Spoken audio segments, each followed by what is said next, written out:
What's up, Nerfherders? Welcome back to another episode of the N.A.P. It is it's been a good couple weeks actually. It's like I've been kind of chilling. And uh I'm gonna get this out of the way right off of the bat. I know we're behind on a lot of stuff that we might end up talking about today. I don't even know if we're gonna get to it at all, but for the most part, we're looking at Wakanda Forever. And if that ends up being too short, I don't know, Josh, if you're feeling like talking about House of the Dragon, the Lord of the Rings show, or anything like that, because we did miss that episode. We had fully intended on doing that, and a bunch of shit happened. My work schedule has been batshit crazy, and I couldn't do anything about it. So but here we are now in a situation where I'm like, okay, this is looming over my head. But now we've got a new Marvel film to talk about, and I don't know what to do. I know. I still haven't watched all of Lord of the Rings, honestly. Really? I've been too busy watching other things to circle back to that. That's going to be like a rainy day when I'm sick type of show. So that's why there wasn't a whole lot of like pressure to get that episode out, because you're like, I'm happy to talk about House of the Dragon. I'm happy to talk about House of the Dragon if we want to jump into that first before we start talking about Wakanda Forever. But yeah, I'm you of all people, I'm kind of surprised you have not finished Lord of the Rings. I am too, the more I think about it, honestly. It's like the one show out of like 40 that I'm actually ahead of you on. Right. And I have been watching other stuff. Like I've been watching Let the Right One In. That season is going strong. I was watching the final episodes of Atlanta. That was a good show. So and of course Andor has been my weekly show that I like as soon as I wake up I watch that, and then I watch it again with Maddie in the evening. So that has been the main thing on my radar.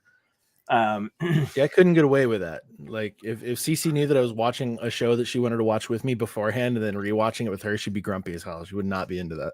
Yeah, but I don't have that option. Well, yeah, if you want to do kind of a shorter review of House of the Dragon before we get into the meat of the episode, we can do that. Well, so originally we were going to do a comparison between Lord of the Rings and House of the Dragon because there were some parallels. And I think some of those were actually intentional. Like it might have been kind of as far as their release schedule, they're awfully close to each other. It's very clear that there was some intended competition here. I will say that one of them outcompetes the other a lot. Pretty hard, actually. I think they dropped the ball on that intention. That should not have happened, honestly. Yeah. So even having not seen all of Lord of the Rings, where are you sitting between the two shows? I mean, at the time that I was still watching them, I think I've seen the first 4 episodes of Lord of the Rings, the Rings of Power, the Ring of Power, the Rings of Power. So, with that caveat, I don't know if it gets incredibly better by the end, but episode for episode, the House of the Dragon was a superior show to me. I thought that I just thought that this season was a very, very tight season. Very nicely written. I was worried at first once they started doing time jumps, like, oh my gosh, are they trying to pack too much stuff into this? Is this gonna feel weird? Are the new actors going to get time to settle in? And on some of the time jumps with the side characters and the kids, you were like, you didn't really get enough time with those child actors. But as far as the main actors, while who is this gal on the screen here? Is that Millie? No, I meant the actress. Yeah, that's Millie. I can't remember her last name off the top of my head, but yeah, Millie Alcock. When her episodes were fantastic, and when they did the inevitable time jump that I knew they were going to do, I was like, I don't know if the older actress Emma Darcy can live up to her performance, and she did, rightfully so. And from what I've from what I know, she was cast first, and they filmed her episodes first, and then went and did the Millie Alcock's episodes. And without getting into spoilers, and we can talk spoilers as well, but I just thought this was a very tight show, and I really appreciated the ground of the plot that they covered in the first season, and I thought it was a successful first season. So, in comparison, I'm going to say that House of the Dragon was a better show than Lord of the Rings: Rings of Power.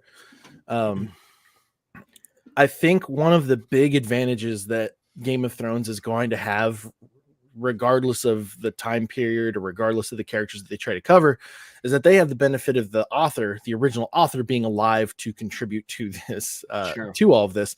And that kind of goes back to what we've been saying about like Marvel franchises and Star Wars, is that like having like one person who's in charge of like the creative side of things really gives you a strong advantage when you're talking about multi-season or multi-series, multi-episodic pieces of literature. Mhm. And so having George R.R. Martin at the helm, not necessarily at the helm, but heavily involved in the process, and also being like the main source of where they're actually going to be pulling all of their material from is like, and having him available to consult is going to be a massive advantage, especially considering on the Lord of the Rings side of things that the Tolkien family has been very restrictive about what medias can be created Sure. using this franchise. And I do think that Lord of the Rings suffered because of that, because you are diving into something completely brand new to a certain extent. There was a lot of stuff, like I think the stipulations that you mentioned and that I ended up reading later was that like they couldn't go away from anything that was established in the already set up movie trilogy for Peter Jackson and his Hobbit trilogy as well. And so they had to basically build everything off of that. And that, if it wasn't in those books, if it wasn't in the movies or the Hobbit or the Lord of the Rings trilogy, then they couldn't use it. If they couldn't use any of the prequel books or any of the other lore that was ever published. Yeah. And I think that's really harmful, because now you're going to have a lot of Lord of the Rings fans who are into all of that deep lore, who are now basically like they're almost going to be looking at it kind of like we looked at the new Star Wars universe after the extended universe was just nixed. And what is now called Legends. And I was like, no, we know what happens to these characters. Like, we know what's already going on here.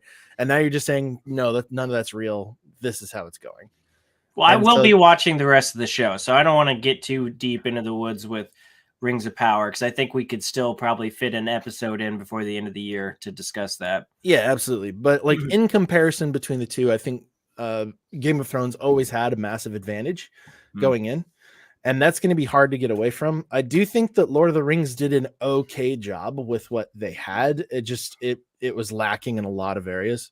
And so that's kind of unfortunate. I will say that it does get better as the show went on, but the key problem that both shows actually have for me is that I'm finding it almost impossible to care about the outcomes of any of the characters. Lord of the Rings has that problem really, really bad. Part of it is because I know what happens to Galadriel and Elrond. So I know, like, I know that this is thousands of years before like the events of the Third Age, or the end of the Third Age. But like, that's kind of like that prequelitis issue, like when you have a character who is existing prior to an established piece of media where you also know what happens to them, like that makes it hard for me to care about that character. And in that regard, I feel like Galadriel was actually kind of a poor choice to build a show around. Like, it would have been nice for you guys to just build a show, for them to build a show inside the Lord of the Rings universe, and use characters that are not a part of the established canon, and just build something completely new. Derpy, we're going to do a quick review of House of the Dragon first, then we're going to do Wakanda Forever. Whereas in House of the Dragon, we don't really have that issue. It's like, we know that somebody from this family is going to live long enough to continue a lineage on to give birth to Daenerys Targaryen. But other than that, we don't really know what's going on with any of these people. Unless you read that Fire unless you and read Stone book. Yeah, unless you read that book, which I did not. I haven't read any of the Game of Thrones book content, which Fire I and really Blood or whatever it was. I really feel like I should, but like I found it really hard to root. I found it really hard to care for any of the characters in Lord of the Rings. I'm finding it really hard to root for any of the characters in House of the Dragon. Really? I loved rooting for this gal right here. She was.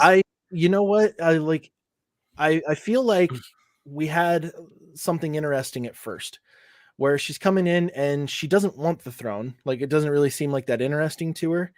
And then she gets made like the heir, and then she feels like duty bound to it, but also still doesn't feel like she really wants it. And like, there were a couple moments in the show where it seemed like she wanted to escape that. And then they lead on through these events, and then there's this massive time jump where we have a completely new character. And I mean that. Like, it was a completely new character. Because I mean, what was the time jump? Like 10 years or so? Roughly. Like, and there was a pretty significant time jump between each episode. I mean, we're talking a couple years apiece. So they were like really cruising along. Yeah, without like I'm gonna do this without like any massive spoilers, but because I mean, I don't know who's caught up on the shows or anything like that, but yeah, I found it incredibly hard to root for a character who did not have like some flaws that were like severely fucked up. There's way too another parallel between a different show actually is like in this show, arranged marriage seemed to be just like another form of fucking currency for these people, which like as a society today, like we look at that as like really fucked up. And then you've got Andor, who just had an episode that hinted at a betrothal between two children. And immediately the gut reaction for the character involved, who we are supposed to be rooting for and am rooting for, was fuck no. Like, I'm not going to do that. Like, that was like and so like, I found it really easy to identify with that. But like in this show, we're seeing a lot of arranged marriage, which I know that was another big thing from the original Game of Thrones series. So it's like, yeah, I can't be surprised this is in here, but like heavily reliant on it. And I mean, it got old. It's like, well, we've kind of seen this already. Like, let's see what else we can do. And then it's tough to talk about this without spoilers, actually. Well, I can put the spoiler banner on. Yeah, let's throw the spoiler banner on. If you have not seen House of the Dragon, and I'm not going to talk anymore about Lord of the Rings because Josh has not seen the end of that. But as far as House of the Dragon is concerned, if you have not seen it, I do recommend you watch it because it is entertaining TV. But yeah, I'm going to talk spoilers for just a little bit longer, and then we're going to jump into Wakanda here after I get Josh's rebuttal to these points that he's not going to agree with me on. The amount of like, I ended up sending you this message. It was like, I don't want to know, but I really want to know how many members of his family that George R.R. Martin wants to fuck. Because like we keep on seeing it, but like there was a huge difference between this series and the original Game of Thrones where that was an issue. It's like, so you had Cersei and Jaime Lannister, who were twins, who were fucking, and that was fucked up because they were villains. Like, Cersei was absolutely a bad person. Their children were terrible people, and you weren't supposed to be rooting for this character. Like, that was just another tick on the list of evil characteristics for these people. And some of the actions that they had done to like try and prevent anybody from finding out about this was sort of the same thing. But they had the advantage of both being white people who Cersei had married another white person. And so like, it was a lot easier for them to be like, no, these are absolutely Baratheon's kids. No question whatsoever. And now you've got Rhaenyra and Laenor getting together. I think Laenor was his name, was her husband's name. Not only is a gay guy that a lot of people knew about that, like a lot of people knew that he wasn't swinging straight, which isn't a bad thing. Like, I'm not saying that that's not a problem, but he's also black. And it's like, well, yeah, of course, everybody, like, of course, when you're having white kids that don't have, first of all, neither of them had white hair. And none of them had black skin, not even tinted skin. It's like, oh, you're surprised that people are calling your kids bastards? What? Like, well, yeah, of course.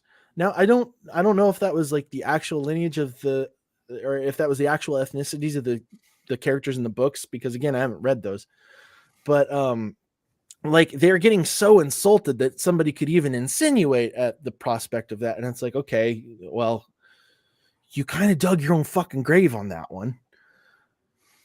And then at the same time, before she even got with that guy, she's trying to fuck her uncle. And I'm just like, I can't get on board with this. Like, because you wanted, like, it was clear that Damon was going to be kind of like either an anti-hero or like a deeply flawed villain, black sheep of the family, which is what for the majority of the show he actually is.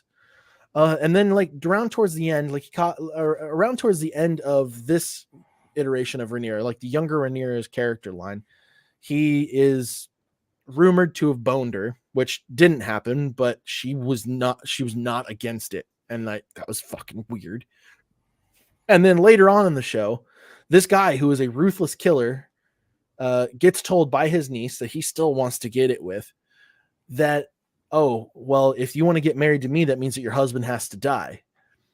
And they're like, yeah, I understand that. And then all of his ruthlessness just disappears, and they're going to help him fake his death so he can run off and live his life on another continent, while these two fucking uncle niece fuck combos just go at it to end up having the children that will give birth to Daenerys Targaryen. And it's fucking weird to me, man. Like I can't get around it. And while the scene of another one of her children being born as like the opening episode for the older version of Rhaenyra was badass as fuck. Like, okay, I just birthed a child. I'm going to walk this kid to this bitch of a queen who used to be my best friend, who's angry at her for what? like and like they turn on each other without like a really major catalyst, other than Alicent's father being a dick and just being like, oh yeah, she's gonna destroy you, when Alicent's had no reason to believe that. It made it tough for me to root for any character other than Queen Viserion or Queen Viserys or King Viserys. And like the thing that I respected the most about the show is that everything sort of deteriorated all at the same time. It's like, so like his family dynamic just kept on getting worse and worse and worse and worse and worse. His health kept on getting worse and worse and worse and worse.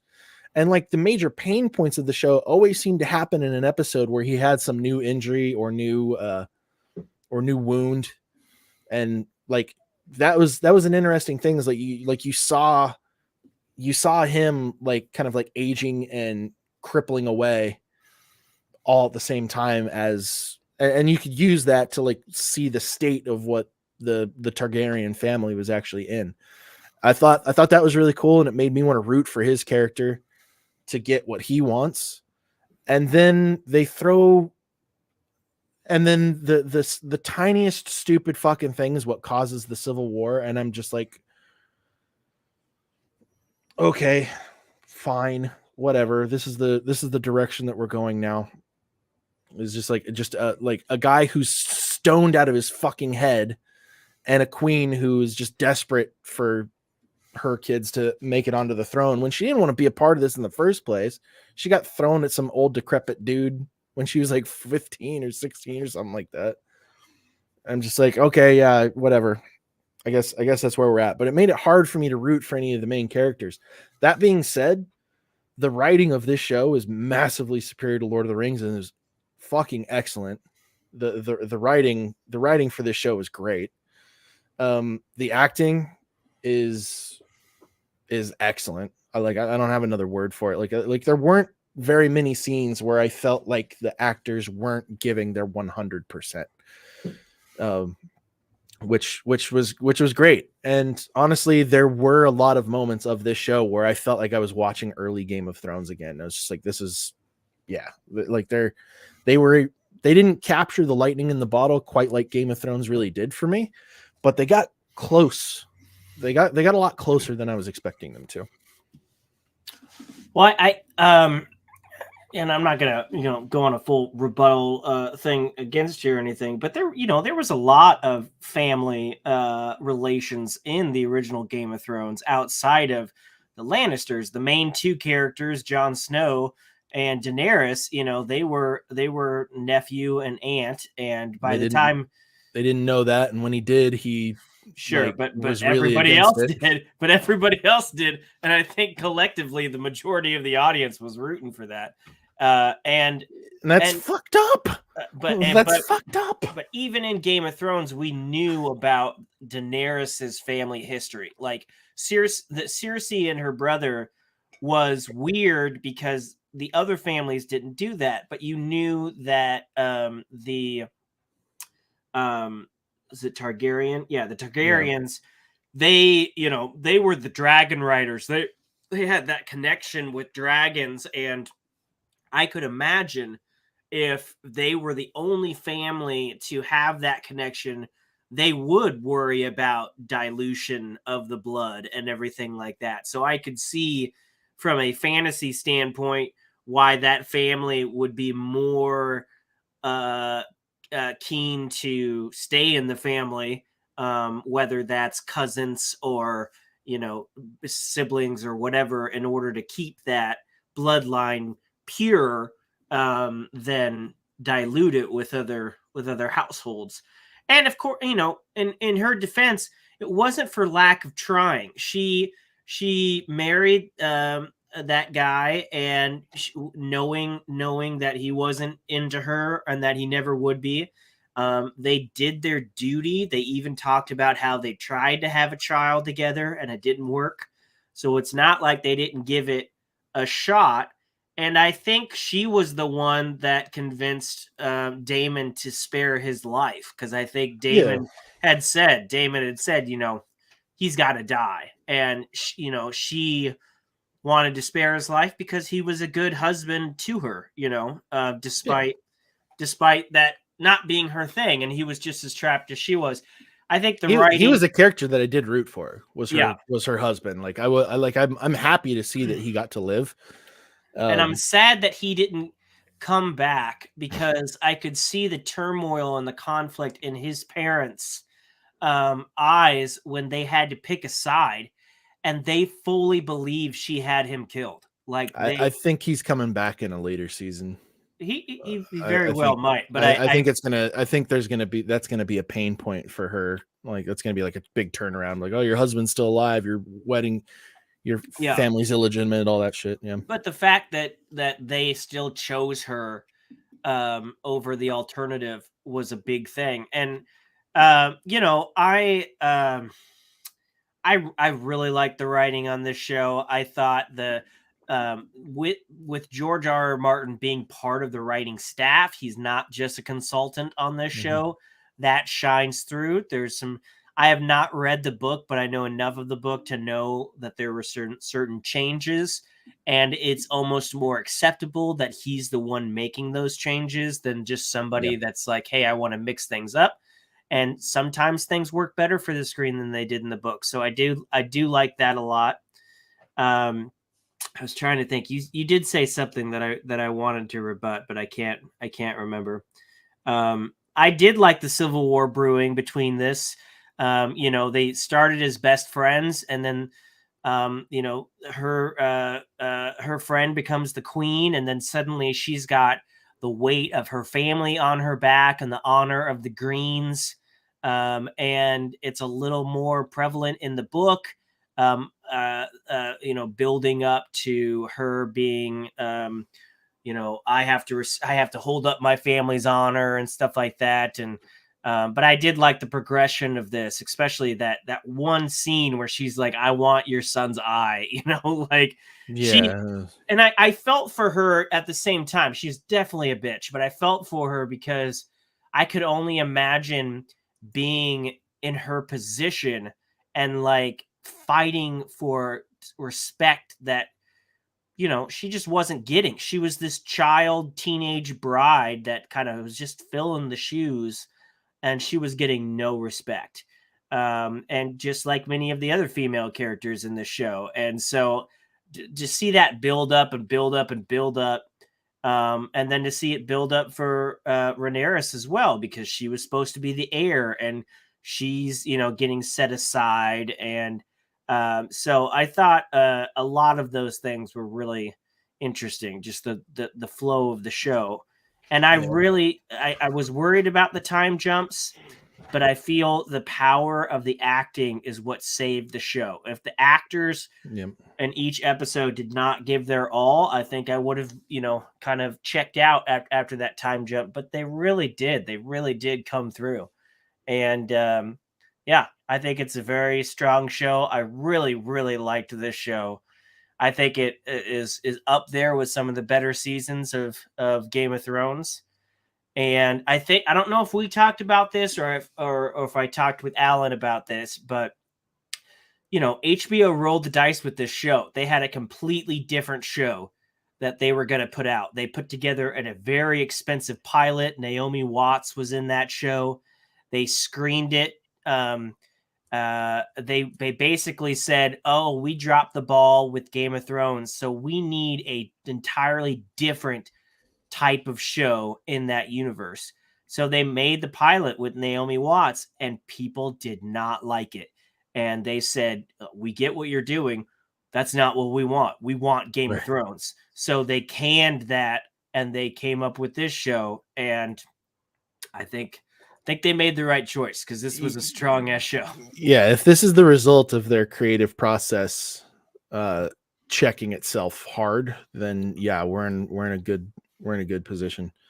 Yeah. I just like the only thing like what I would improve on is like you really didn't make me care about the children. That was what I wanted to rebut you on. So I think the I don't know the ethnicities of in the book. I don't think there was a dispute like there was with the ethnicities of the Rings of Power nonsense, but it wasn't everybody. Sure, everybody knew they were bastards. It was the way I read it wasn't like, how dare they assume they're bastards. It was, how dare they think that they can openly say it without retribution. Throughout the whole show, ever since Rhaenyra was named heir, she was fighting for respect. Like, yeah, people swore to her name by the end of the first episode, but then immediately that respect was dropped. And throughout the whole show, it was her rising to the purpose. And even when she was stripped of the throne, it was, did she do enough for people to bend the knee by the time it came relevant? And so when those scenes happened, I didn't feel like, how dare you assume that these aren't that these are bastards. It was, how dare you think that you can say that without being killed. It was a respect thing. And which I would agree on that being the case if their parental lineage of not being bastards was not so important. Sure. Like if it was held in that high of a regard to where even the moniker of being like in the Game of Thrones universe, like if you're a bastard, you don't even get to keep that last name. Right. Like they literally call you like Sand or like I think Snow. Sand, Yeah. Snow, and I can't remember what the others are because there are a couple others, but yeah. Like when that is such an important part of whether or not you have any claim to any of your family's titles, lands, lordships, any of that stuff. And the majority of the kingdom already was like shaky about like a woman being proclaimed an heir, which was a break in tradition already. And then you are constantly just checking these people and like poking and prodding them before you've even gotten the role of queen, and being like, all right, I've challenged one tradition. You have to ignore this way that you guys have grown up. No, like ignore everything that you know for however long. I'm now going to poke the bear again and continuously and have multiple children that are what the again, I don't necessarily agree with this, but the children who are illegitimate. And fight me, bro. Like, well, they fucking are now. But like it's not like they have the audacity to challenge you or anything like that. It's like you are wrong. Like from their perspective and from everybody's perspective. Like I feel like if Rhaenyra had the opportunity to make this same claim about like the current queen, or if her father had an illegitimate child, like if like I feel like she would have been making the exact same claims if it felt like it was going to get in the way of her having power. And like, yes, while having a character who's that power hungry is a compelling character who's willing to like do whatever she needs to, and is also like willing to like break from that tradition. Like, because obviously, like there was a certain element of it where they were wanting women in today's age to be able to like reject like the thought of having to have like a marriage in order to have legitimate children. Like because there's a fuckload of kids out there who are born without parents, right, or without both parents right now. Like obviously they don't want to ostracize that entire community in the modern day now. But like when your character is basing all of her outrage around something that she is wrong on, I'm like, okay, I can't feel bad for you. Like I can't didn't feel bad for you. I didn't view it as she felt it was wrong, because ever since Damon hard introduced her to sexuality, he was kind of putting it in her head that we are superior, we're on the throne, and when you're in power, you can do whatever you want. And it wasn't like she was some of the other princes, having heirs all over the city, even in the little child fight cages, which was disturbing. Yeah, She it's was fucked up. raising them as the children because she is who she is, and the Targaryens are superior and they should be treated as such. So I saw it as her and Damon, and that's why Damon stepped up and killed that dude for talking out. And that's, I feel like that's why Rhaenyra was so attracted to him, because he was willing to be like, we are superior. And it wasn't a question to him of whether they could. It was do you want to, because we are who we are. There's no other household that has dragons, and we're currently on the throne, so that's two reasons why we're superior to everybody else. Yeah, but you've already had that.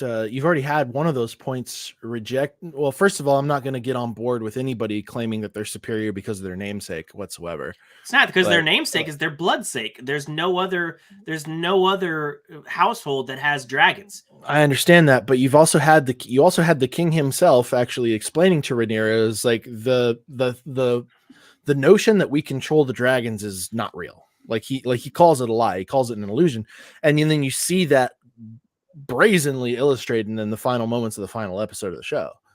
Yeah, I did want to ask you about that. The final episode, before everything goes down between the dragons, there's a scene where Damon is in the cave. Is he approaching the big dragon? Was that the giant dragon in that cave? No, I don't think so. I think it wasn't that was his dragon. Like he mentioned something in there about some wild dragons that were roosting in that area.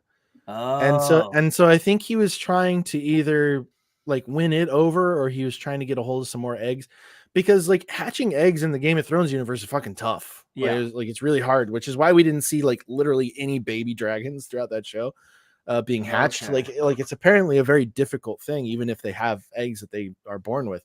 I must have missed that sentence, because I saw that scene as him going in to mess with the mind of the younger dude's dragon, and that's why he kind of went rogue.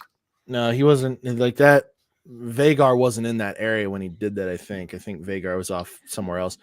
Yeah, no, that was like he had made a mention. I think it was during like their war table discussions or something like that, that they had like he was tallying up their dragons, and he made mention of some wild ones that were roosting on the island, and that was like another part. So I think he was trying to win over another dragon. Well, I wouldn't put it past Damon to have done that, even if he did, because he was. I could see him getting irritated with Rhaenyra. He just like he had got irritated with his brother. when you wrong the Targaryens, you lash back, and his brother didn't want to do that initially, and he had to do it himself. And then he he gets with Rhaenyra because he thinks she has the same fire in her.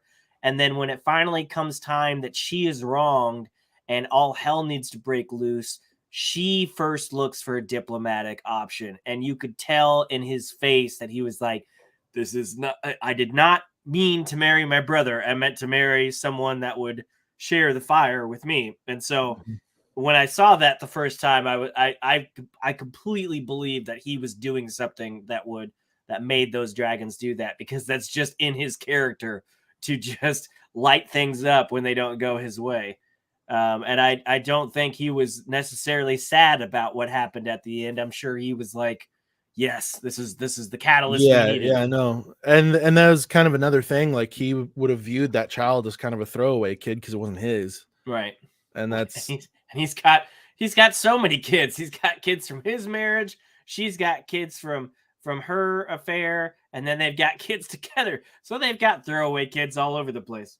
Yeah. Which is kind of sad, because I did see deleted scenes with him and his children that gave him a more human side, like hugging them and caring for them. And I'm like, you could have kept those in. He didn't need to be so cold. It came off as cold to his own children. But I'm excited for season 2. I think this show is it had a big obstacle in, man, people were pissed off at the end of Game of Thrones. And HBO rolled the dice and they did it well. And I think I don't know when they're going to start shooting for season 2, but from what I've heard, Rings of Power is at least 3 years out from the next season. So I can't imagine HBO is going to wait that long. So they'll be fine. I'm sure as shit not waiting eagerly for another season of that show.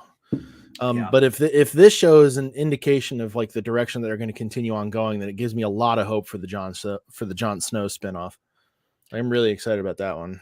Yeah, they had mentioned, they'd gone back and mentioned a couple of those shows, so we'll see if they end up doing that, and maybe some time with this will relight the fire to explore some of those Game of Thrones alumni. So we'll see just how many more children they decide to name Aegon Targaryen. I'm fucking sick of that name at this point, man. There's like 40 of them. and how many how many what was the other kid? What was the kid that was a horrible king, Cersei's son? Joffrey. How many Joffreys do we need? We got a couple of Joffreys in this show. I was like, wait, what? And we got one. We got one for sure. Yeah, and he had a horrible death. All right, you ready to talk about Wakanda Forever? I am ready. We'll go spoiler free again first. Yes. Why don't you kick off? You saw it before I did. I did. I saw it Thursday night. It was Friday night. I was excited to see it. It's definitely on my anticipation list. They were hyping this up. Not only is this the end of Phase 4, but it's Ryan Coogler returning to the franchise.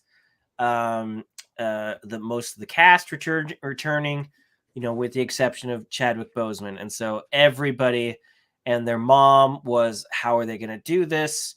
What if any are there going to be parallels in the plot to the death of T'Challa versus Chadwick Boseman?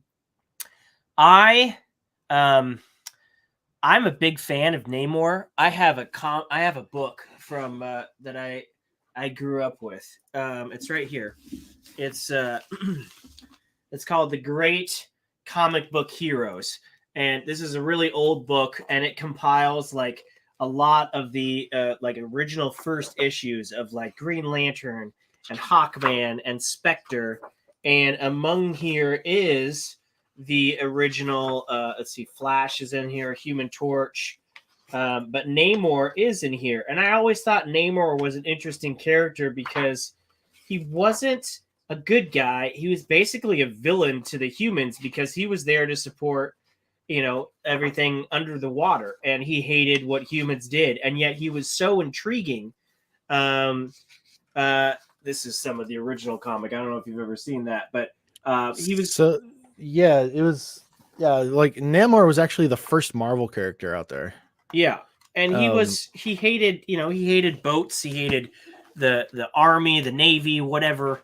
But he was just so intriguing, and I was like, oh, that's cool. And so I was really excited to see him in this. And they made some changes to fit in the Marvel universe, especially since Aquaman had already come out. So they made some changes to his origin, which was fine. Um, Overall, I thought it was a fun movie. I thought it was entertaining. I thought Black Panther 1 was a spectacular, great film, genuinely great film. I believe Wakanda Forever was a good film.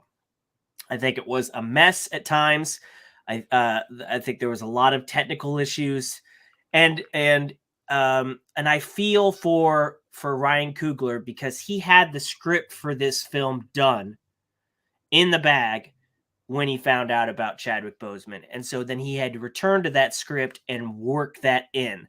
And you could tell that there was a film, and then they had to adapt it to this. And it's kind of bookended by the death of T'Challa. And I felt like at times it like forgot that T'Challa had passed, and we were going in these other plot points that we didn't need to go to.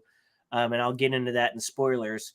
But it wasn't a terrible film. It was a good film. It was just kind of a mess at times. And I think that's what brought it down to a good film versus a great film. But I'll still take a good film over some of the not so great films. I think this is better than Love and Thunder. I think it's Miles. I think it's better than some of the other entries we've gotten in Phase 4.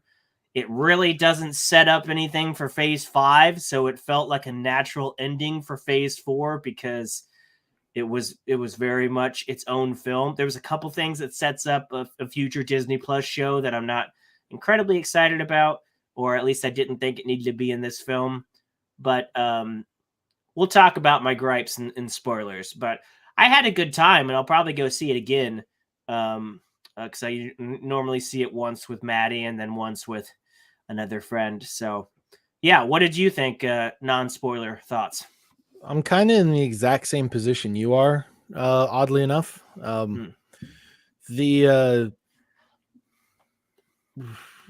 yeah, there was a lot of mess, and I was more willing to forgive, which might not be the right way to look at it. Like there might be people who disagree with how I look at this, but like I was more willing to forgive some of the shortcomings of this film due to the circumstances. Like when your lead character dies, or when your lead actor dies unexpectedly, that makes things very difficult. And I felt like the way that they addressed it was very lacking. But at the same time, like I don't know how much they really wanted. Like when they were faced with the situation, they had to have had meetings about. It's like, okay, we've got to make, like, if we got to continue this on, we're not going to recast him. We need to make sure that we still make a good movie without beating people over the head with like that emotion. And because we don't want to make it look like we're just using that emotion as a way to like make the film get praise. It's like we're not trying to make a eulogy here. Like we're trying to make a movie. I don't know. The movie was sold on a eulogy. Like all those trailers were, the majority of the trailer was the funeral proceeding. So I felt like this was being sold as a eulogy for the fans. Yeah. Like, but like you still want to have a movie in there. Sure. And trying to find like that balance was where I feel like this movie had like the most trouble. Yeah. And Namor, I thought he did an excellent job.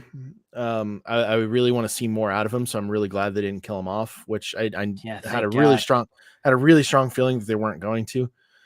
But it's the MCU, and they do that all the time. Yeah, it was refreshing to see. Like that's kind of like the second time in a row where they've had a villain who had a very compelling motivation. Sure. Like both of them being in Black Panther has done it twice now. It's like their villain has been a very compelling one. It's just like I feel like he didn't he almost didn't get enough time. Yeah, Like, but at the same time, it wasn't repetitive. Like you could have that same motivation, but be repetitive, and it still felt fresh with him. Yeah, and he was also like very much in the vein that he he felt that he was right, and it was a little bit harder to argue with him than it was Killmonger. Like you kind of to a point, but you like I understood his motivation, and like his is like pretty deeply rooted in a lot of like the issues that we still see people talking about today. So like there were a lot of parallels with the last Black Panther film, but like this one I feel like had a harder time really getting it across, because again they had to strike a balance between losing their lead character and trying to like find a place for a new lead character to step up and fill those shoes, which are huge shoes to fill, while at the same time having a Marvel film to make at the same time. And again, I feel like they did okay with where they landed. I will watch this movie 100 times before I watch Thor Ragnarok again, or not Ragnarok, Thor Love and Thunder again. Yeah. I feel like the ratings on this one are pretty fair for the most part. So 88% of Google users liked this movie. We've got a 7.4 out of 10 on IMDb, and 84% on Rotten Tomatoes, and a 67% on Metacritic.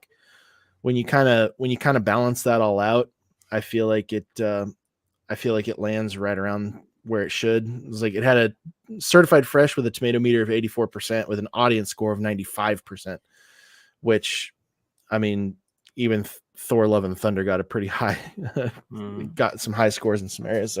So yeah, take some of those with a grain of salt. But yeah, this one kind of landed in like the mid highs, and I feel like that's a fair rating. I told you I gave it like a 7 out of 10. What would you give it? You gave it a 3.5 when you sent me on the message, and that was right around the same. Out of 5. Yeah, out of 5, and that was the same area that I landed. Really, like 7 out of 10 is. Yeah, 7 to 7.5 out of 10 is a pretty good rate. Yeah, as far as closing out the fourth phase of the MCU, I don't really feel like it did anything to do that. But that was kind of like how we were talking about the movies that were opening the fourth phase of the MCU. Like it didn't really feel like a phase 4 film opener either. Like, and then we had No Way Home show up, and we were like, oh shit, okay, there we go. The whole phase just felt like a in between phase. Yeah. Like I know Feige came out and said you'll soon see the breadcrumbs that we left, and it's like, nah, you guys just didn't. You guys just wanted a break. The breadcrumbs aren't even breadcrumbs. Like the breadcrumbs for the fourth phase of the MCU are not even breadcrumbs. It's like, okay, you guys are setting up the Young Avengers, obviously enough. Sure. And then you're trying to give like just admit it. You wanted a break between the Infinity Saga and whatever you do next. So phase 4 was what all the comics do after a big, crossover event. They go back to the individual comics and they have a couple little mini stories, and then they bring it back for another event. So, you don't have to try to sell us on, phase 4 was actually more genius than it was. It wasn't. It was just a collection of individual stories, and now apparently we're done with that.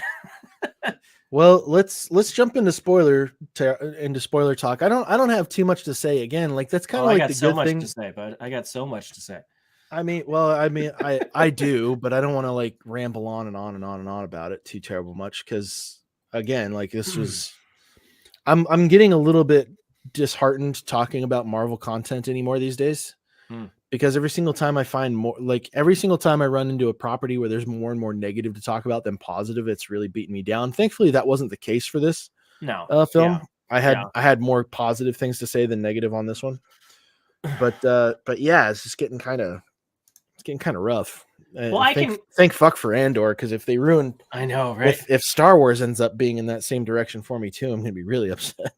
I can kind of guide our conversation on some themes then for spoilers, instead of just going aimlessly into the plot. And I think naturally we should talk about how they handled Chadwick Boseman first. I don't know about you, but I really did like the first scene. You never see Chadwick Boseman You don't see it. You don't see a CGI double. You don't see. They don't try to do a Leia thing or anything like that. Which that would have been horrible and move I for think Marvel Disney to do something has like learned that. their lesson with Leia. Yeah. You don't even see a body. You literally see his sister in another room trying, and they don't even go into what happened. There is no like battle that he fell. They basically hint that, similar to real life, he was dealing with something that he kept to himself, and when he finally kind of let his sister in, it was too late, and she couldn't synthesize the whatever it's called, The heart-shaped herb. Heart-shaped herb in time to save him. And I loved that scene. I just thought like it was vague enough, but it served its purpose. And I thought that was a great way to open it. Plus the all Chadwick version of the Marvel logo. I thought that was cool. Dude, in dead silence too, man. Silence. Dead silence. Yeah, I could hear people sniffling in the theater when I was watching it, like because it was emotional, and I was tearing up too. Like it was hard to watch. Yeah, and then they went straight into the funeral, and I just thought all that was a beautiful way to start the film. And then they kind of capped the film returning to that. But then after the funeral, there was a little time jump. I think it was 1 year later. Yep. And then that's when it felt like, okay, this is a version of the film that they had wrote before Chadwick had passed. We're going to tell this story, and then we'll come back to the fact that we lost Chadwick, because I felt like there were things that happened in this movie that they really didn't, like maybe they had written it when Chadwick was still alive. For example, Angela Bassett's character, the Queen Mother, dies. And when that happened, I was like, well, I thought this film was going to be dealing with the death of T'Challa. Did we really need another family death? No, I really don't think we did. I felt like they dropped the ball. Like, even if it's 1 year later, they'd still be grieving. Why couldn't we see, all of that weighing on his sister? Why did we need to take another family member to get her to do whatever needed to be done? I think that was in the original script for T'Challa to deal with, and then they lost Chadwick Boseman, and they're like, well, we'll just push it out a year.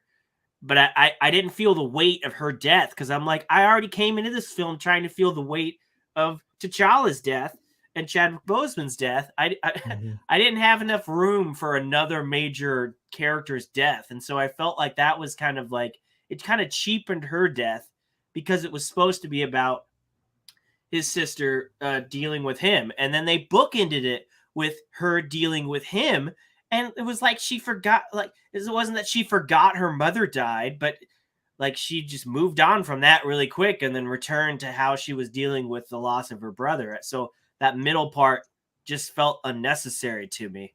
I don't think it was needed. I think they could have probably focused on the pain of losing her brother a little more than just the beginning and the very end of the film. Yeah, so the messiest components really came around Letitia Wright's character Shuri, and again, because they were having a hard time, like kind of like I feel like this is where they were struggling the most, just because we didn't have a whole lot of time with Shuri in the first film. It was like the time that we got, we did enjoy, like she did a good job, and then the suspension of disbelief that I had to have is that, like, okay, so she's going to be the Black Panther now, and she's got all these fighting skills, and it's like, well, we never saw her training for something like that. They never showed her as a warrior or anything, and so that made it kind of weird. She does get her ass kicked. She does get her ass kicked, but she also manages to outdo a being who has lived for thousands of years as a warrior. And but she used tech against him, so that was my forgiveness of it. I get that, and like I said, I was able to suspend that disbelief, but it was just messy. Yeah. And again, like, so another thing that they decided to split off on is that they had to shoehorn Ironheart in there, and I felt like she was very shoehorned in. I So don't much shoehorned in. I don't feel like this was the time to introduce that character. She didn't, not having her in the film wouldn't have taken away from it. It would I have really don't. taken nothing away from it. It felt like they were upgrading Shuri to Black Panther, so they needed a new Shuri, and I get that's kind of Didn't even that's get a new Shuri in that well, regard. Right? Riri Williams is kind of the new tech. She's the new Yeah, young tech chick, and I get that she has a new show coming up, but she didn't need to be in this.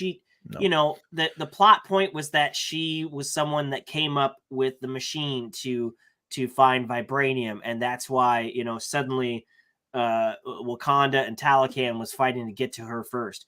And I saw a lot of people defending it. Well, the movie wouldn't exist without her being in that role. And I was like, what? Like, this is the same universe where S.H.I.E.L.D. had invisible helicarriers that flew around the world.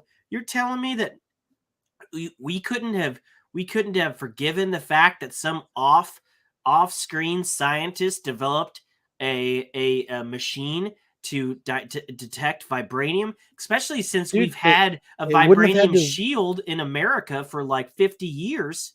It would not have had to have been an off-screen scientist at all. Like you would have nixed that, and you would have been like, okay, guess what? Valentina and her secret government team are the ones who have figured this shit out. Sure. Well, that's And what I and meant. Like, Ross it didn't need to and be like a character, a whole character yeah, arc no. built around somebody. And then added in, it's like, okay, guess what? Ross has also figured it. Ross has figured out that he's like part of it, and he's conflicted because he knows the Wakandans, and then that would have created like a nice character dynamic because Martin Freeman wasn't in this virtually at all either. And he didn't Like need to be. It he felt didn't. like it was his own little mini story that I liked seeing him again, but he didn't need to be in the episode, Yeah, really. they needed to make it so he did need to be in there, and I think Yeah. having like I thought it was interesting that he and Valentina had once been married. Yeah, that was interesting. that was kind of clever. Didn't But see like that coming. it was cool seeing Richard Schiff in something again. That was kind of neat. Mm-hmm. But like I feel like between Richard Schiff, Ross, and Valentina, you could have had like the team who had put together a way to find vibranium. Martin is like the one who's like, you shouldn't be doing this. Like the Wakandans, like I've seen their technology; they could fuck us up if they wanted to, Mm-hmm. and then have that be a thing, and then have them be like more ruthless about how they're getting a hold of it and very destructive in taking it. And that would have also given Namor much more motivation to go at it because like he killed all those people and stole their suits before they'd even done anything with the vibranium. Like they just found it. Mm-hmm. And he's like, all right, I'm gonna wipe these people out. And it's like, yeah, I get it. He's the villain, like he's supposed to be the bad guy. But like you want to make your audience care about the bad guy's motivation as well, just not necessarily identify with his methods of going about it. And they started to do kind of a good job about that when he took Shuri through his kingdom. I thought that was a nice scene where he was like warming her up to what he has to deal with and like what he's had this entire time. It's like, yeah, he's got a lot to protect. Like he wants to defend his home, and because he's seen what happens when people invaded his last home. Like I can completely get that. And so having Ironheart in there just didn't make any fucking sense. Not to mention, she looks like something out of where did that go? She looks like, oh gosh darn it, where is it? She looks like something out of Power Rangers or Super Sentai or an anime show or anything other than this. Like, I do not get the it just looked like it screamed, here's a new toy. It did not look like it belonged. Like Black Panther, the first movie, you had the slick one dude with the suit, and then you had this badass army behind him and all of Wakanda. Now it was like, we need Ironheart. Okoye needs her own suit, which is, again, just looks fucking stupid. She kept on saying it looked stupid. Like her character was like, this is dumb, and we were supposed to just go along with it. It didn't look good. So between it looked weird. Between her and Ironheart, and then Black Panther herself, this is one of the things that I got. This is a technical thing. Call it a nitpick. I don't care. By the third act, every 5 seconds, one of these 3 women were taking off their helmet. So like the disintegration helmet would come out, they'd say a line, and then it'd come back in. And then they'd do something, and then 2 minutes later, it would come out, they'd say a line, and nobody could talk through their helmet for some reason. When we've seen Iron Man talk through his helmet all the time, Black Panther talk through his helmet all the time. But this was like literally every minute or less, someone's face was disintegrating so you could see them say their line and then it would come back. And I was like, oh my God, this is getting old. Stop. Just stop. Or don't have all Chadwick these talked things. to his helmet all the fucking time. Yeah, he did. Like he had a lot of audio talking to his helmet. Like, it was not uncommon. And she looks great. This is a really neat design for it. So keep it on. I know who's underneath. You know, I loved her fist cannons. I thought those were really cool to include in the suit. Her little bit to it. Yeah, it was clear that this is something that she had been working on for a while. Like she had intended like this might be something she has to do, and it was like that's pretty cool. But Okoye did not need this suit. I don't. What's this called? What was she called? I don't know. Midnight something. I can't. Dumb. It was I can't remember. Dumb. Like the only reason that I really like, yeah, the suit doesn't look great. But the thing that like really irritated me about it is that like her character was originally like super about tradition. Yeah. And like traditional spirit and all that stuff. But at the same time, like she was fighting this character. And then the moment where she overcomes him is because like this technology came in. It's like, no, I wanted to see her overcome him without this crazy fancy armor. I wanted to see her do it with her traditional spear. Like it would have been better to see her win that fight her way in a rematch where like, again, like the odds are like the odds were still even. Like she held her own against that guy. Yeah. The first time, like, and then like having to make it seem like she needed this armor in order to win that fight just kind of seemed weak to me. I was like, I feel like she could have done it without it. And it just screams toy. So just kind of like, yeah, they're selling toys 100%. That's what they're doing. This outfit, dude. When I searched Ironheart and I went to Google Images, and literally in the third row, it's the toy versions of Ironheart's armor. Mm-hmm. I was like, no surprise whatsoever. I get it. It's in the shape of a heart, but it just looks dumb. Like it didn't. Their armor. What are they called? The Milaje. Dora Milaje. Dora Milaje. They just looked powerful. You know, they just looked badass. And I had finally gotten around to see that the Woman King, which is more based on real life tribe of women warriors, and they looked awesome. And and just her going from this to that, I was like, it wasn't. I think it was meant to be cooler than it was, and it wasn't. But these guys look great. They look cool. I like their whole design. Yeah, the Talikans were awesome. They were neat. I really liked their first scene in the very beginning with the sirens calling those men to their death. Yeah, it was in the dark. Really good. The music, I was like, oh shit, like this is creepy. I really liked that opening scene. It was really cool. Like the sirens part was the coolest thing about it. It was just like, oh my god, they're playing into so many mythologies around these characters. It was like, this is great. Like, this is fucking great. I like this technology that they can come above water and yet breathe the water. I thought that was cool. They're not a single fucking moment where they were fighting any of them did any of those masks get taken off though. I know. I was waiting for a Bane moment, like just take it off. Yeah, you want to win the fight, just take the mask off of them. There you go. This scene was cool to see, kind of like the Incan inspired architecture and everything underwater, Mayan, Incan, all that stuff. This is what I had a problem with this scene, and this is again a technical thing. I went to see Avatar, the re-release in IMAX 3D, and at the end they showed, and you've seen some of that footage if you've seen the new trailer. They showed some of the footage of the underwater avatars existing underwater. They look like they live underwater. every time we saw a Talican in this city, they looked like they were holding their breath. Like they visibly looked like they were smiling and holding their breath, and you could see them holding their breath. And it was like, well, you're not supposed to. You live underwater. You're not supposed to look like you're holding your breath. That yeah, I mean, and that's a tough thing though, because it looked like there were a lot of scenes where they actually filmed people underwater, and I think they did. that's like that'd be difficult not to look like you're holding your breath. I mean, we I'm can't sure breathe James underwater, Cameron is like, hey, I got some blue underwater people coming up in a month, and we ain't gonna look like that. Yeah, yeah. I'm sure he's I mean, happy that his looks better. I think his does look better, honestly, the underwater stuff. But are you surprised at all? I'm not. This is James fucking Cameron. Like, fuck. But this is Disney we're talking about. They chose to put two of their movies a month apart, so don't blame me for comparing. Like, right. I'm gonna do it. But I did like this. I thought it was a little too easy that what's her name was able to find them so quickly, break down, free T'Challa's sister, and get her out so quickly. I thought, yeah, that was a little second weak, we've never heard of these people before, and then another second, oh, we were just able to break in like that.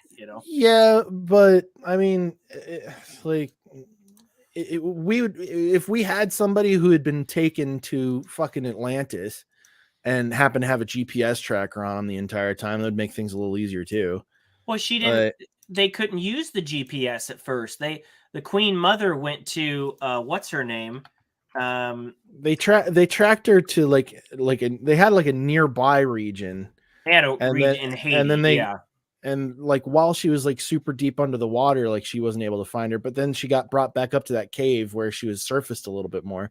Yeah, but Nakia was able to Lupita Nyong'o's character was able to like immediately go to like just a neighboring village and be like, where are they at?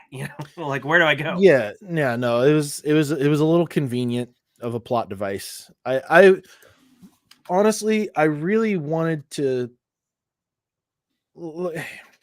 Here's how you fix it.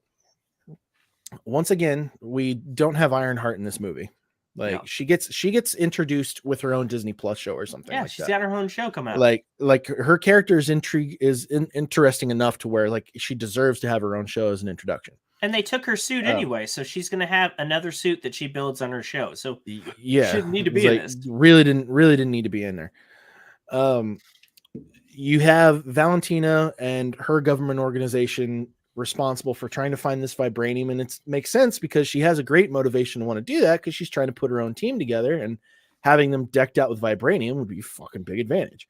Mm-hmm. And she knows, like, and that would cause a bunch of chaos. Like, we already saw that there might have been an incident where somebody was already trying to do that, and they threw it away immediately, where they had the French show up with mercenaries trying to fucking find vibranium from one of their outreach centers.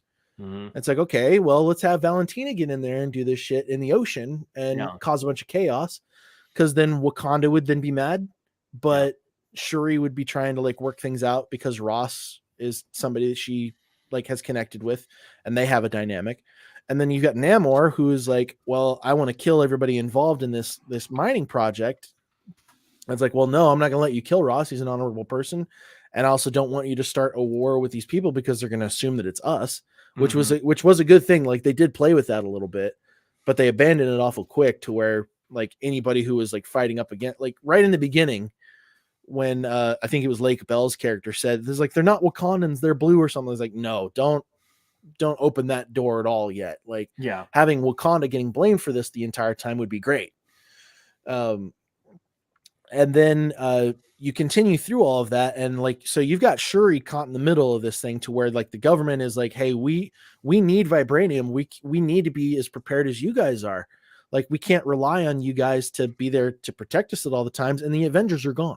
Like, so what are we supposed to do? Give us the best chance that we have. And the Queen vehemently opposing that, because that's how she had been raised in Wakanda her entire life, was to not do that.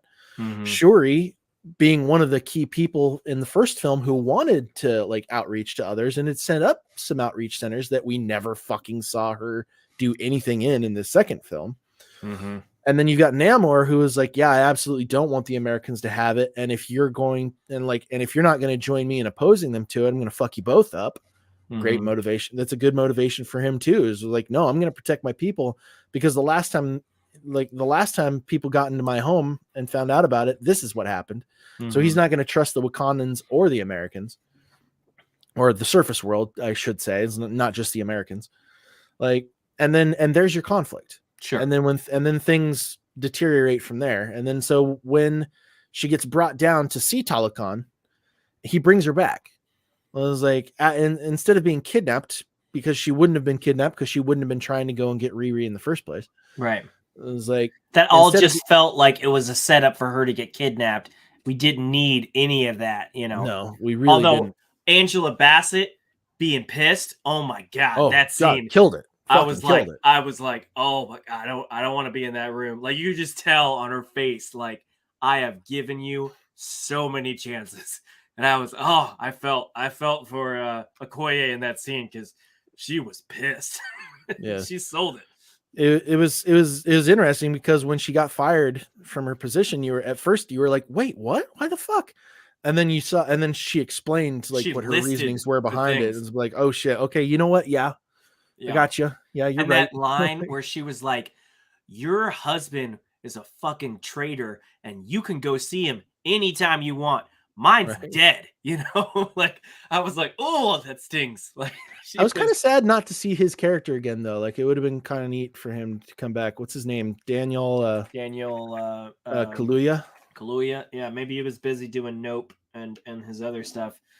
Talking about somebody that came back, one of the best parts of this film was the surprise that when she does make the heart-shaped herb, she sees Killmonger instead of her mother or her brother. That was fucked I was up. like, I was clapping, but then I was also sad, because while I agree with what you just said about how we could have had a cleaner plot, I think without the Riri stuff, without the Ironheart stuff, and I still don't believe Angela Bassett needed to die. I would have rather seen a year of Shuri just breaking down to where it made more sense that the uplifting, meme-worthy tech kid, when she finally does become Black Panther, she sees him, because she's had a year of hatred and despair building up in her. I just felt like they only hinted at it. That was the most upsetting thing. They could have built up to that, and then she becomes Black Panther, and it's over and done with really quick. And I was like, this was such a neat element and a surprise when they revealed him, because I really didn't know what they were going to do. I'm like, are we going to see a CGI? I was really worried Chadwick about that Boseman? First. I was so worried. And then I was like, oh, wait, are we going to see her mom? That'd be a little too convenient. And then it came around the chair, and he was there. And I'm like, oh, all right, you got me there. That was great. And then the moment where she's about to kill Namor, and she sees her mother for like a brief second, that all kind of made it seem like maybe like they did not originally intend to kill off Angela Bassett's character. And that might have been a change that they were forced to make later. Because like the scenes where the scenes where she addresses it was really short, where Namor drowned my mother in front of me. Was again in this scene here. Yeah. And it felt kind of like shoehorned in there. And then that scene felt kind of shoehorned in, where she saw the flashback. And then at the very end, where she is like letting go of her mourning, her mother does not appear in that montage at all. Right. So it was like, well, who are you not mourning your mother like you mourn your brother? It was just so messy that we had to have a main character mourning two giant deaths when we were already so prepared and ready for them to mourn the one. And this conflict that Killmonger introduces is just so quickly done. Like, she immediately goes to almost the word for word line of I'm done letting vengeance consume me. The same thing that Black Panther said in Civil War. And I'm like, I didn't get enough of your vengeance side. I wanted to see more of that. Vengeance consumed you in about a week, lady. Yeah, it was over and done with. Like, you literally saw Killmonger. That means there's a deeply rooted thing in you that I wanted to see more of. And I would have rather gone out of this movie with, oh shit, like she might have saved Wakanda, but she's got a dark side that she hasn't dealt with yet. And they kind of like just brush that aside. And I'm like, no, she's not Killmonger. We need to explore this more, you know? The moment where I really expected Angela Bassett's character to die was when she had summoned him with the shell, and she was at the beach side, and he came up to visit her there. Like, I feel like that would have been the moment for her to die. And to kind of like really showcase how dark this guy is. But like he said that he was coming back. Like, he said that he was going to come back. If you guys didn't give me this scientist, I'm going to come back and burn you down. Then he goes in and he attacks as he said that he was going to do. Well, and that was after what's her name came down and killed some of his people to rescue Shuri. So Nakia kind of caused that, and Shuri know that. Like, Shuri like tried to get away from that. She's like, this is going to start a war. It was like, give me a bead, like help me save her or something like that.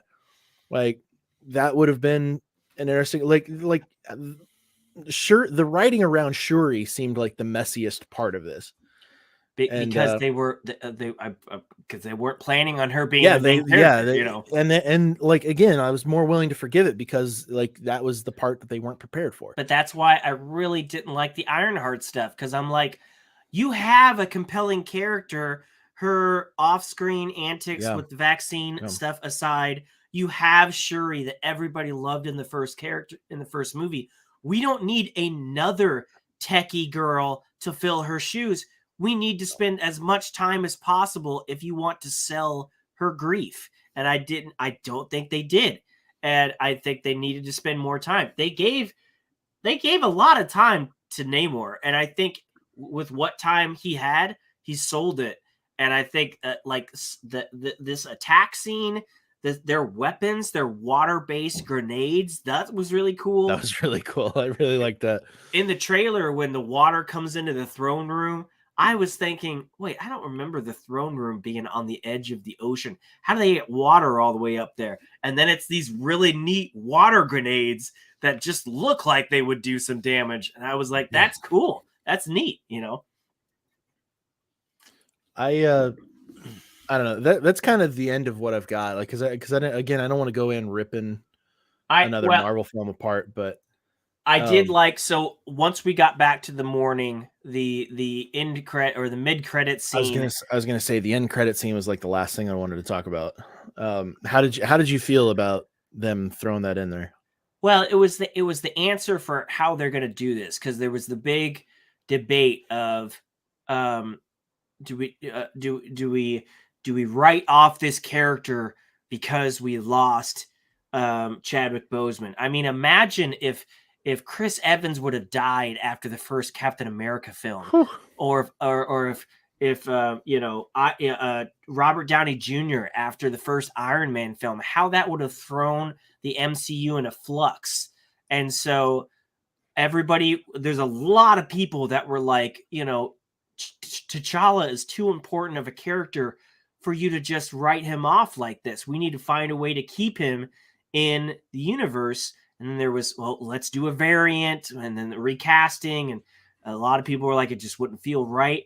This felt like a natural workaround. And while we might have to wait a while, I did like how they did that. I liked that he had this, he was a quiet, reserved person who kept his illness to himself, and he kept his son to himself, and he had them raise his son outside of Wakanda. And the fact that is why she wasn't at the funeral, I was like, oh my God, that makes so much sense now. Yeah, it does. And I really just liked that. I thought that was a really brilliant scene. I liked that a lot. Yeah, the only thing that I had against it was that, like, I'm kind of getting tired of all these Marvel characters suddenly having children. Oh, they're building up that Young Avengers for sure. Yeah. They're going to either have to time jump, or it's going to be like, what is the preteen, the what is it, 12, pre-12 or whatever? It's going to be like the young Avengers first, they're so small, all of them. So yeah, we're going to have to time jump or something. Yeah. It looks like Derpy's typing out his thoughts. So I want to know what you've got, because I know you've been watching Derpy, but Yeah, we'll give him. This is one thing that a lot of people predicted was going to be the end credit scene, and I'm kind of glad it wasn't because we had enough. Of this would not stuff. have been the time. I agree that Doom needs to have some type of connection to Wakanda because what is Doom from? What is his town? Liberia or Liberia or something. Latveria, I think. It's somewhere in Africa. And him and Wakanda definitely have history. Yeah, Latveria. Yeah, so I agree when they bring him into the universe, he needs to have some connection to him. But I didn't need him in this film. This film had enough stuff in it already. I didn't need it. Let me put something else on the screen, and then we'll look at what he says. Derpy says, all right, this is coming from mostly a DC fan. This film is not 85%. Should be at least 90% with all of those reviews. It's the best project of 4, I'm guessing of Phase 4, besides No Way Home. It closes Phase 4. Well, Coogler did great. Yeah, Phase 4 just seems like this mammoth thing. I can't even remember what all is in Phase 4. I'm going to look it up right quick. No, you got Eternals, you got Shang-Chi, you got it's got to be like a graphic we can you got the Disney Plus shows. You got Doctor Strange, you got Love and Thunder. I'm gonna respectfully disagree with you on that one, Derpy. I really don't feel like it should be I really don't feel like giving it a 9 out of 10 is going to be fair. Like I feel like, I mean, like I don't know if you heard our original ratings, but I was still putting it like we gave it 3.5 out of 5. And I'm sticking to that. Like, and again though, like I've only seen it once. Like there's room for a rewatch here. It's actually kind of funny. The movie stopped right after the bridge fight scene. Like as Ross was walking out on the bridge and we hadn't seen Valentina yet, like our theater feed cut. Oh no. And so like the screen went black and somebody from the theater came in about 5 minutes later. It's like, hey, no, we're sorry. We know that it dropped out. We're trying to get it back up and going. So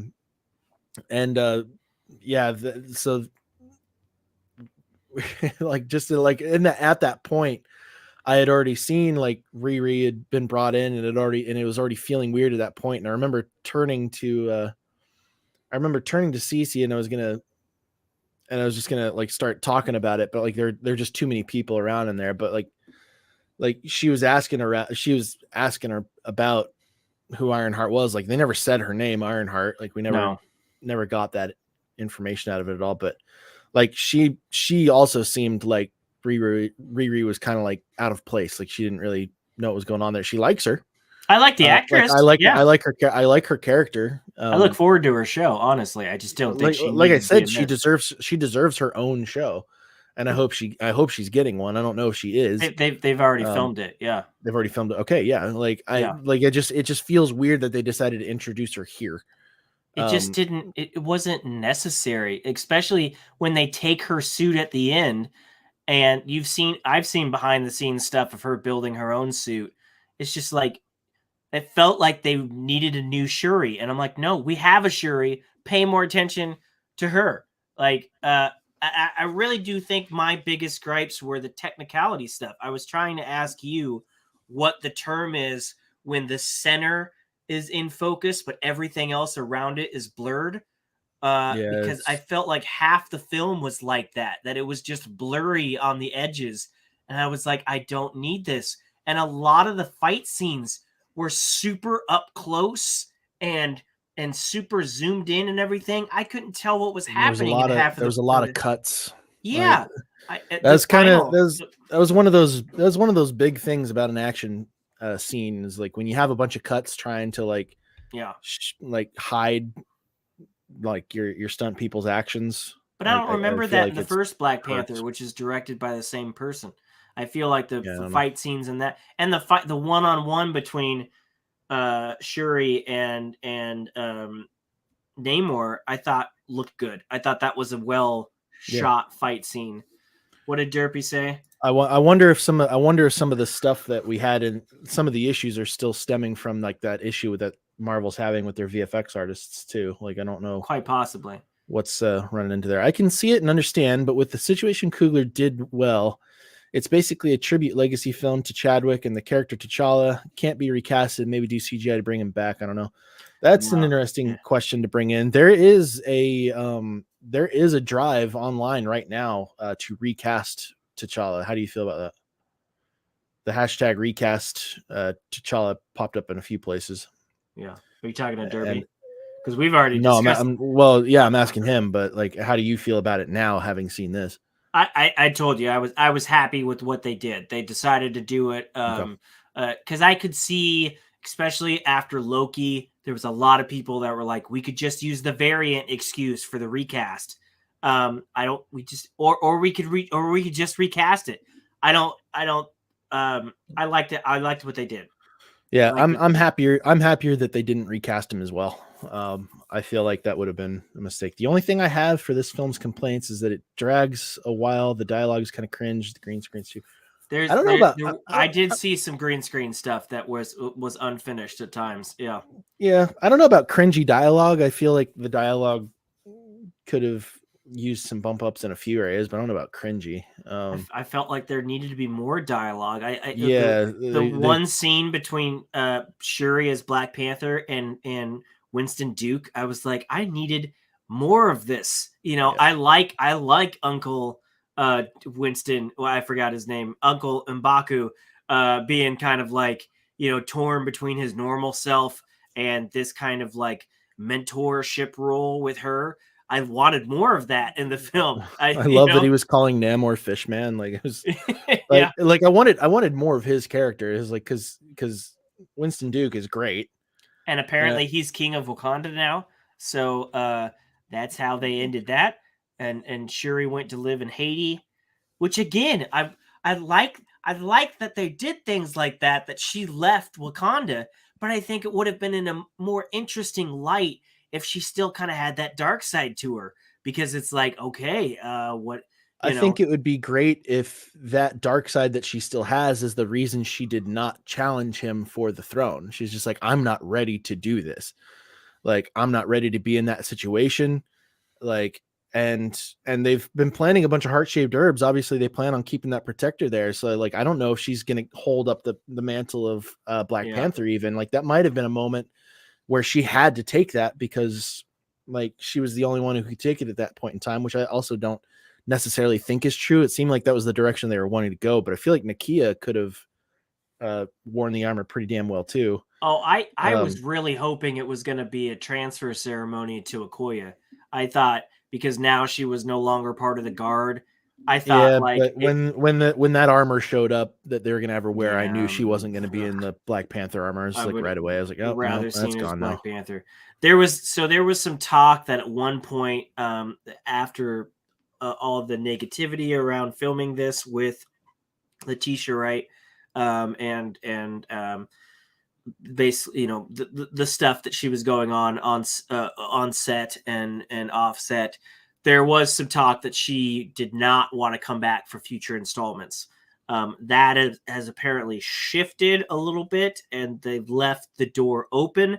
But when I see her character go to Haiti, that kind of felt like if she chooses not to come back, that could be a reason why Black Panther isn't around for a while until they do a time jump and they do new T'Challa, because she's clearly leaving Wakanda in the hands of M'Baku, which means they're not going to have, she didn't transfer the herb to him. So I wouldn't be surprised if we don't have a Black Panther for a few years. And that's kind of the way they wrote it, you know. I would like to see M'Baku play Black Panther. Like I would like to see him take up that role. A lot of people kind of wanted that. Yeah. And have it be like kind of a situation, have it be in some of the things. Derpy's got another comment here. I'm just going to read it off though. We don't need to bring it up on screen. I'll say this though, props to Coogler for the writing of Namor and the actor's performance. I got goosebumps when they introduced him. It was kind of frightened when he was on screen after he announced his plan. Yeah. He had a great villain plot. I liked the Haiti background. I thought that was cool. Rewrite and again meshing things with real history. I thought that was cool that they incorporated that instead of just saying, "Oh, it's not Atlantis, it's this," you know. Yeah. I thought that the rewrite for the deep cuts of his character were really good. Mm-hmm. And the way he got his name was pretty fucking dark also. Like, it was pretty Mm-hmm. sweet. I did, yeah. I liked it. I'm excited to see him again. Like I'm super excited that they did not decide to kill him off. Like that would have been really disappointing. Mm-hmm. And I like that his own person called him out. Like, I really didn't like you bowing to this person because they had won. They had the remaining Wakandan people on the edge of that ship. They had won the ship, and then he comes in getting his ass kicked, and they're like, "Why did you kneel?" You know, and he's like, "Look, it works better for us to be on their good side because they're gonna need us soon, and then we'll come. You know, we'll come back with the power." Yeah. Yeah, I like that it wasn't like, oh, we're friends now at the end. No, he still has his ulterior motives. I was like, and Derpy, we're not talking about recasting T'Challa. When I say I want to see M'Baku as Black Panther, I just want to see M'Baku as the Black Panther. Like, Yeah. I want to like he takes up the mantle for his people. Like, I don't know if because like Shuri doesn't even seem sure that that's what she wants. Like, She really like does. which is why she went to Haiti. Like Nakia had already offered her that and was like, hey, if you need a place to go, like if you want to get away from Wakanda, like here you can come here. And And again, and that's that seems like the direction she might be going, and it would seem like a really convenient way to have her exit the series because again, as much as I don't agree with it for the most part, Disney is very draconian when it comes to the way that they want their actors to be in the real world. And the way that they carry themselves as far as like their opinions. yeah, And but the rumors I had heard was that it was more on her side that she didn't want to come back than Disney. I had I heard that mean, they were fighting to work with her and that she had said that she didn't want to come back, which but at the same time, that could have been a year ago because she has been very promotional of this film. So things could have changed. well, yeah, And she's the lead, so it's like but I yeah, can but see her being that was promoted. But while they were filming. So they left it open. They left the door open that we might see her. And she looks badass as Black Panther. I she really did great. and She did great. if she's hanging out with what's her face, Lapita can kick ass. So I wouldn't be surprised if Lapita's like, okay, you got the power now. Let me show you how to actually fight. Because that one-on-one, she was getting her ass kicked by Namor, but she had brought Namor down a bit with the dehumidifiers, and then she had the power of the suit, so that helped out with the power displacement that she was doing, and then she literally blew him the fuck up in a desert. That was why I was talking to you about, like, forgiving her for not being this Yeah, excellent 1v1 fighter because she was using the technology in her favor. But Lapita could get her to that 1v1, yeah. state. So, It'll be interesting to see what they do with the future of this part of the franchise. But I do think that it's going to be a while before we see anything further on with this part of the franchise, unless she gets a visit from Riri during Riri's show. yeah, Um, maybe. I feel like that'd be the next portion of it. But yeah, that's kind of the end of my thoughts on the film. Like I said, 7.7 to 7.5. It needs a rewatch, but it will get purchased, which is more than I can say for Eternals, Thor: Love and Thunder. Like those aren't getting bought to go on the shelf. Like, I do want to rewatch this film. I told you I normally go with Maddie to see it first, and then I either take a friend or sometimes I even take my mom to see it a second time. And when we did that second viewing for Love and Thunder, I was like, I don't want to be here. I really don't want to be here. I have no interest in seeing Love and Thunder again. And I literally, it is not going to be a Ragnarok for me where it's going to grow on me. I do not like that film. This film, I said it's a mess. I said it's good, not great, but it is good, not bad. And I do want to see it again. And I think they did a lot of things right. They just MCU, I thought they had learned at this point that there is a point to where you're putting too much into one film, and it had a long running time And while it didn't feel like a long film, it did feel like they were packing too much into it. And had they cut out some of those things and even kept the runtime, but just cut out some of those things and worked on some of these characters a little more that we had a basis with, instead of trying to introduce us to new characters for the sole point of getting us ready for a new Disney Plus show, I think it could have been a little stronger. But it's performing well in the box office. It got banned in China. That's crazy. Of course. It's not surprising at all. But I still think it's going to make a lot of money. And if it doesn't make as much as Black Panther 1, that's fine. It shouldn't be judged on if it makes the same amount of money. But I think most people are like, it's good. I think there's a lot of people that are like, it's not as amazing as I hoped it was but it's good. And that's good for me. Yeah, I wouldn't be surprised to see any film featuring a woman overpowering a man being banned in China. Like, that seems like very much against their brand. But yeah, let's cut to our normal frame. Let's close this episode out. I think we're in a good spot here. Appreciate everybody who watched. Derpy, thanks for your comments. Keep them coming, man. We'll make you a part of the conversation. If you like this video, hit the like button. If you dislike the video, hit the dislike button. Be honest, we can take it. Hit us up in those comments below. Let us know what you guys thought of Wakanda Forever. Let us know what you thought of House of the Dragon. And maybe Josh will have seen all of Lord of the Rings. Maybe we'll actually get a chance to talk about that one. I know it's been a while, but still. Well, we're going to meet up in 2 weeks for the end of Andor. So I think I'm going to be prepared. I'll try to watch it by then so we could have a little opener on Rings of Power, and then we could talk about Andor. Oh, I'm stoked to talk about Andor, man. Have we even had a conversation about that since the first arc? No. We had we had a brief talk about like the first 3 episodes or first 4 episodes, and that was like it. Yeah, like, there's so much to talk about. There's so much to talk about. But I think we should wait. Don't forget to hit the subscribe button and hit that bell notification so you'll know when we go live. We go live whenever the hell we want. There's no way to schedule that shit. So make sure that you're on top of that. Find us at Nerfherders Assemble on all social media except for Twitter. You can find us at Nerfherders Crew. Hit us up. Be a part of the conversation. Until next time, have a good one. Thank you. See ya.